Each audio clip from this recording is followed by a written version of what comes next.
नमस्कार, मैं हूं राजेश बादल। कुदरत की तबाही का एक ऐसा मंजर जिसके बारे में कभी किसी ने सोचा भी न था। पूर्णमासी की सुबह समंदर से सुनामी की शक्ल में एक ऐसा शैतान निकला जिसने पूरी कायनात की काया ही बदल डाली।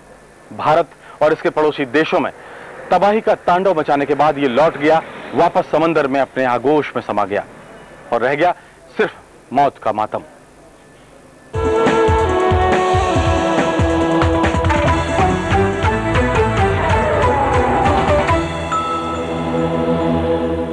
भारत के पूर्वी तट पर 26 दिसंबर की सुबह जैसे मौत का पैगाम लेकर आई। सुमात्रा से खतरनाक लहर सुनामी का जो सफर शुरू हुआ वो मलेशिया, थाईलैंड, श्रीलंका और मालदीव होते हुए भारत आ पहुंचा और उसने तबाही का जो तांडव किया उसने पल भर में सब कुछ साफ कर दिया।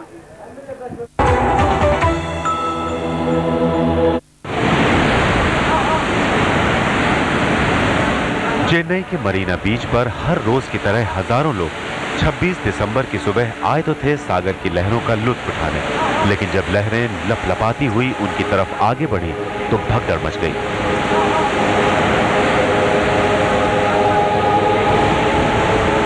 जो लोग खुशकिस्मत थे वो तो बच गए, लेकिन लहरों के सैलाब में जो आ गए वो हमेशा के लिए अपनों से जुदा हो गए।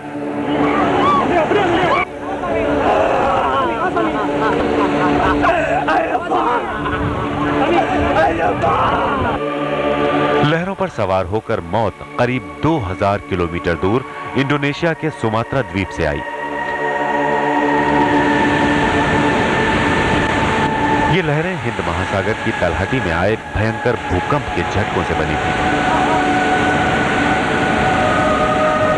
रिक्टर स्केल पर 8.9 तीव्रता वाले भूकंप के जोरदार झटकों ने हिंद महासागर के पानी में इस कदर हिलोरें पैदा की कि लहरों की शक्ल में भूकंप की ताकत हर तरफ हजारों की जान लेने निकल पड़ी।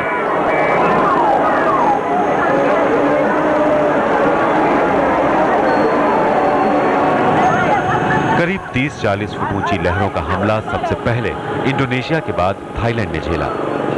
समुद्र का पानी 750 से 800 किलोमीटर प्रति घंटा की तेज रफ्तार के साथ शहर में घुस गया और पल भर में ही तटीय इलाकों में सब कुछ पानी के आगे बेबस नजर आया।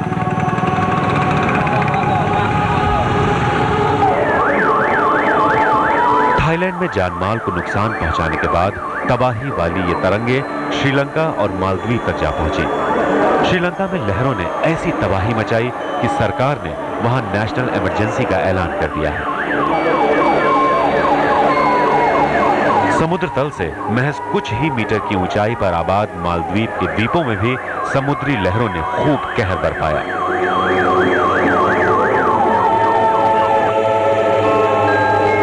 भारत के पूर्वी तट पर भी समुद्री लहरों के तांडव ने प्रलय के मिथक को काफी हद तक हकीकत में बदल दिया। यहाँ लहरों ने सबसे ज्यादा जानमाल की भारी तबाही तमिलनाडु के चेन्नई और नागपट्टनम में मचाई है। तमिलनाडु के अलावा आंध्र प्रदेश के तटीय इलाके, कृष्णा जिले के मछलीपट्टनम और प्रकाशम के समुद्र से सटे इलाकों में भी लहरों ने सब कुछ तहस नहस कर दिया है। समुद्री तूफान की मार केरल के कन्याकुमारी, अलपुजा, कोच्चि, चेल्लानम और अजिकेल के तटीय इलाके पर भी पड़ी है। टूरिस्टों की पसंदीदा जगह अंडमान निकोबार में चारों तरफ तबाही पसरी है। यहाँ जान माल के नुकसान के अलावा वायुसेना का एक स्टेशन भी तबाह हो गया है। आज तक ब्यूरो। दक्षिण भारत के समुद्री तटों पर तबाही मचाने के बाद सुनामी का नाम पहली बार सुर्खियों में आया। भारत में भले ही ये नाम अजनबी सा लगता हो, लेकिन जापान और दूसरे समुद्री देशों में इसका खौफ नया नहीं है। आखिर ये सुनामी है क्या भला? आइए जानते हैं।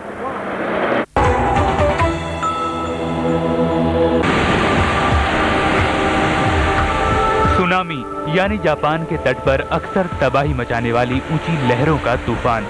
सुनामी यानी ताकतवर लहरों का ऐसा सिलसिला जो कुछ ही पलों में सब कुछ तहस नहस कर समुद्र से सटे इलाकों का मंजर ही बदल देता है।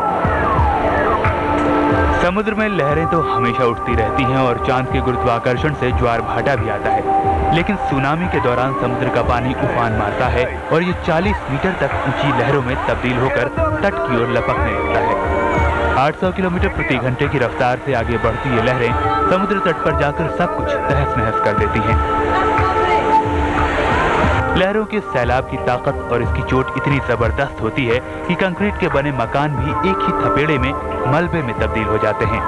और ये लहरें जब कमजोर होकर वापस समुद्र में लौटती हैं तो अपने साथ सब कुछ बहा कर ले जाती हैं। सुनामी की ताकत इतनी जबरदस्त होती है कि हजारों सालों के बाद छोटी लहरें समुद्र का जो खूबसूरत ढलवा बीच तैयार करती हैं, उस बीच की सारी रेत को सुनामी एक ही झटके में समेटकर उसे खाई में बदल सकती है।